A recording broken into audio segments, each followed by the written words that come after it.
नमस्कार। मैं Nirupama Tripathi from university of Allahabad Prayagraj. मेरा विषय है दाम्पत्य संबंधों में अभिचारात्मक विधान। विविध दुखों से व्याप्त होने के कारण मनुष्य आदिकाल से ही स्वयं की तथा अपने परिवार की सुरक्षा के प्रति सतर्क रहा है। इस कार्य में वह कभी प्राकृतिक उपायों का आश्रय लेता है तो कभी कृत्रिम साधनों का। अभिचार भी एक प्रकार का कृत्रिम उपाय है जो मनुष्य को संभावित हानियों से बचाने के उद्देश्य से प्रयोग में लाया जाता है। वैदिक काल से ही इस भावना का उत्कर्ष दृष्टिगत होता है। इसके फलस्वरूप मानसिक दुखों की से निवृत्ति, शत्रु निवारण, रोग नाश आदि कृत्यों से मुक्ति पाने हेतु इस कार्य का संपादन किया जाने लगा था, जिसे अभिचार की संज्ञा दी गई। इतना ही नहीं, सुखमय दाम्पत्य जीवन की पृष्ठभूमि में भी अभिचार की भूमिका स्पष्ट दिखाई देती है। अगर अभिचार के अर्थ, स्वरूप एवं प्रयोजन पर विचार करें तो कोश ग्रंथों में अभिचार शब्द का अर्थ किसी शत्रु को मारने अथवा हानि पहुंचाने के लिए किया जाने वाला यज्ञ अथवा मंत्र पाठ बताया गया है। अमरकोश में स्पष्ट कहा गया है कि हिंसा कर्माभिचारः स्यात्, अर्थात हिंसा जिसका फल है ऐसा कर्म अभिचार कहलाता है। अभिचार के लिए कृत्या एवं वल्गम शब्द भी प्राप्त होते हैं। यजुर्वेद में अभिचार को स्पष्ट रूप से वल्गम कहा गया है, रक्षोहणम वल्गहनम इत्यादि इस रूप में। यहाँ किसी अनिष्ट की कामना से जो कृत्य किए जाते हैं, जैसे अस्थि आदि भूमि में दबाए गए हैं, उनको उनका उत्खनन के द्वारा उसे बाहर निकालने की चर्चा प्राप्त होती है। शतपथ ब्राह्मण में भी कृत्या और प्रतिसर शब्द अभिचार के लिए प्राप्त होते हैं। कृत्या शब्द अभिचार कर्म के लिए और प्रतिसर शब्द का प्रयोग अपशकुनों से प्रतिकार के रूप में किए जाने वाले कृत्यों के लिए होता है। मनुस्मृति में एक स्थल पर कृत्या और अभिचार दोनों एक साथ प्रयुक्त हुए हैं। यहाँ यह शब्द मारण, मोहन, उच्चाटन एवं दुष्ट प्रयोग के लिए प्रयुक्त हुआ है। यह निंदनीय ही नहीं, दंडनीय भी है। यदि इस क्रिया में किसी की मृत्यु न भी हो तो भी इसके लिए दंड का विधान मनु ने किया है। अथर्ववेद में भी कृत्या शब्द का प्रयोग हुआ है, किंतु वहां भी वह प्रशस्त अर्थ में नहीं है, निंदनीय अर्थ में ही पाया जाता है। ऋषि कहता है कि शीर्णवती नस्वती कर्णनी कृत्या कृता संभृता विश्वरूप, इस रूप में वह सिर, नाक और कान से युक्त कृत्या अनेक आपत्ति वाली है, हम इसे दूर भगाते हैं, वह हमारे पास से चली जाए, इस रूप में कामना की गई है। और कृत्या को करने वाले व्यक्तियों के लिए अभिचारिणः यह पद प्राप्त होता है। इसके शमन के लिए औषधियों और मंत्रों का भी प्रयोग बताया गया है। इस प्रकार से जो अनेक रूपों में कृत्या या विचार की भावना जो दिखाई देती है, उसके मूल में, उसकी पृष्ठभूमि में मूल रूप से आत्म संरक्षण की ही भावना स्पष्ट होती है कि आत्म संरक्षण के लिए ही यह इन कार्यों का प्रयोग किया जाता रहा है। ऋग्वेद में भी आदित्य आदि देवों की स्तुति के अवसर दिखाई देते हैं, उपलब्ध होते हैं, जिनका आशय यही था कि यजमान के यह दारिद्र्य को दूर करे, उसके दुस्वप्नों को दूर करे और उन्हें भांति भांति से उनके जीवन में जो आते हैं अनिष्ट, उन अनिष्टों से उनका निवारण हो सके, उन्हें दुख की निवृत्ति हो सके। इसी क्रम में रामायण और महाभारत में भी विविध प्रकार के शकुन, अपशकुन, जादू टोना आदि से युक्त यज्ञों का व्यवहार दृष्टिगत होता है। रामायण के युद्ध कांड में चंदन पुष्प और लाजा आदि के द्वारा अग्निदेव के पूजन पूर्वक आहुति देते हुए मेघनाद की चर्चा है। इसका उद्देश्य युद्ध में शत्रु पर विजय प्राप्त करना ही है। महाभारत में भी ऐसी राक्षसियों का उल्लेख आया है जो यदि उन राक्षसियों का विधि विधान के साथ पूजन अर्चन नहीं किया गया तो वह गृह स्वामी के बालकों को का भक्षण कर लेती हैं। ऐसे अनेक स्थल प्राप्त होते हैं।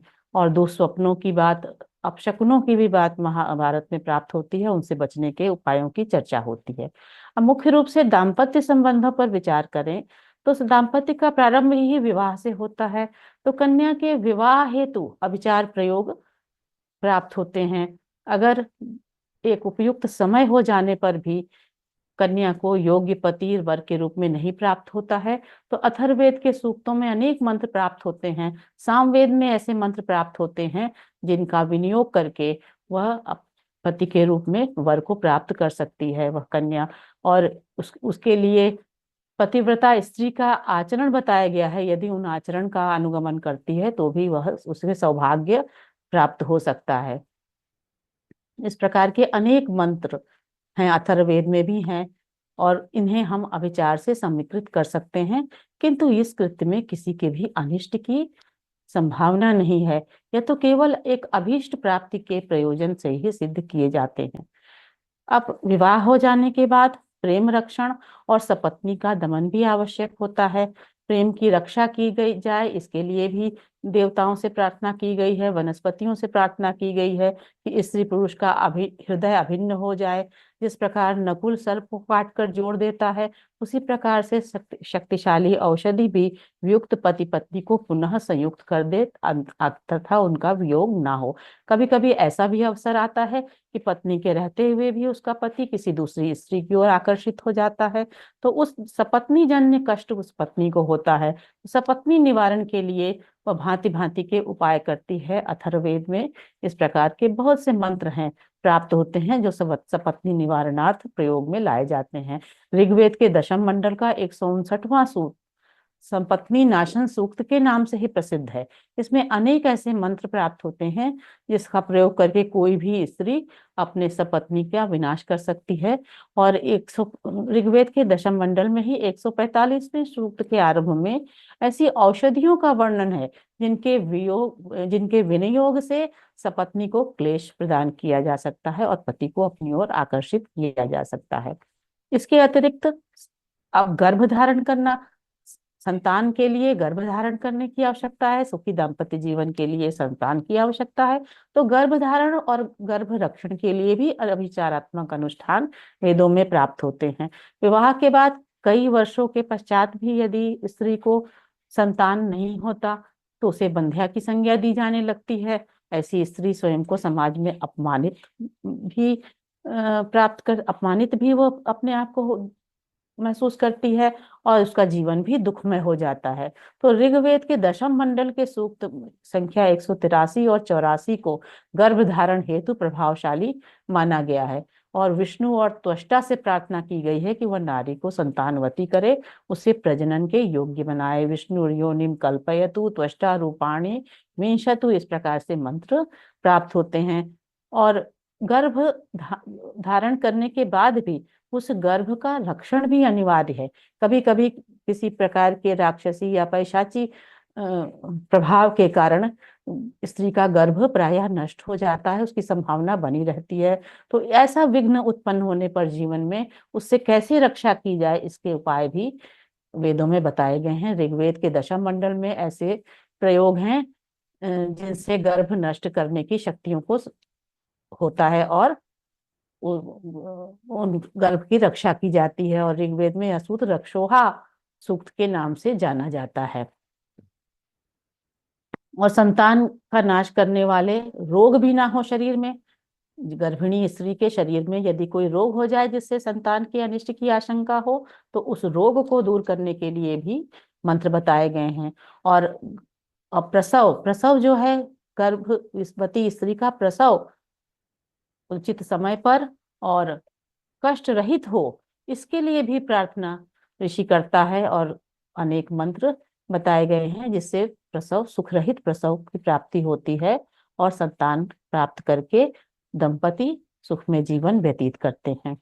और दाम्पत्य जीवन में आने वाले स्वप्न और अमंगल के सूचक चिन्हों का भी नाश करने के लिए अनेक प्रकार के उपाय बताए गए हैं। तो इस प्रकार निष्कर्षतः हम यह कह सकते हैं कि हमारे सर्व प्राचीन साहित्य वेद यह सिद्ध करते हैं कि भारतवर्ष में अनादिकाल से ही किसी अदृष्ट शक्ति का अस्तित्व रहा है। अभीष्ट की प्राप्ति के लिए रहस्यमयी शक्तियों की स्थिति की परंपरा वेदों में प्राप्त होती है और इस हेतु विविध प्रकार के यज्ञ अनुष्ठान किए जाते हैं और मंत्रों का उच्चारण किया जाता है।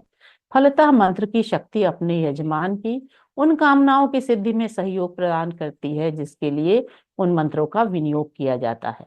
प्राचीन काल में इसके विशेषज्ञ होते थे जो इसका अभ्यास करके बड़ी बड़ी सिद्धियां प्राप्त करते थे। वस्तुतः पार्थिव पदार्थों की प्राप्ति के लिए और समस्त अभीष्ट कामनाओं की पूर्ति के लिए किए गए कर्म ही अभिचार की श्रेणी में आते हैं। इसे यजमान की सदिच्छा एवं शुभेच्छा ही है। कामनाओं की पूर्ति में बाधक बनने वाला शत्रुवत होता है, अतः उसके निवारणार्थ भी क्रियाएं की जाती हैं। यही अभिचार है। इसे अनिष्टकारी कर्म अथवा हिंसात्मक कर्म से जोड़ा जाने लगा। अभिचार अकारण किसी को कष्ट देने की क्रिया नहीं प्रतीत होती, यह भौतिक सुख देने की क्रिया है। यह सत्य है कि वेद मंत्र स्वर्ग की कामना को प्राप्त करने के साधन के रूप में विशेष रूप से जाने जाते हैं, किंतु शरीर का धर्म निर्वाह करने हेतु उसे सुख पूर्वक रखना भी मनुष्य का स्वभाव है। वेद मंत्रों का आविर्भाव यज्ञीय साधनों को संपन्न करने के लिए ही हुआ, अतः अभिचार कर्मों में भी मंत्र के साथ साथ यज्ञ का भी प्रमुख स्थान रहा। कतिपय अपवाद के स्थलों को छोड़ दिया जाए तो अभिचार कृत्य भी प्रयोजनहीन अथवा अकारण किसी को कष्ट देने के लिए नहीं है। किसी से अकारण शत्रुता करके उसे पीड़ित करने के लिए अभिचार का प्रयोग कभी सफल नहीं होता। वैदिक यज्ञों का विकास तो एक ऐसी वैज्ञानिक विधा में हुआ था जिसका प्रयोग किसी भी दशा में लाभ उठाने हेतु किया जा सकता था। यह अभिचार यज्ञ भी तभी सफल होता है जबकि प्रयोक्ता दृढ़ निश्चय वाला हो, दृढ़ संकल्प वाला हो, और कालांतर में विकसित होने वाले तंत्र मंत्र, जादू टोना और अविश्वास अंधविश्वास से जो क्रियाएं उत्पन्न होने लगी, वो उससे अभिचार को समीकृत नहीं किया जाता है। वह एक दंडनीय अपराध है। संभवतः उनके विचार में जादू टोना अकारण कष्ट देने की भावना है, और यह अभिचार जो वैदिक परंपरा में प्राप्त होता है, जिससे मनुष्य का उत्कर्ष होता है और विभिन्न प्रकार के सुख की प्राप्ति होती है, वह अभिचार इस अंधविश्वास से कहीं अलग हटकर है। तो कोई भी वैदिक कार्य स्वरूपतः न तो निंदनीय सिद्ध किया जा सकता है और न ही दंडनीय। उसकी उपयोगिता ही उसकी निंदा और प्रशंसा में कारक होते हैं। धन्यवाद।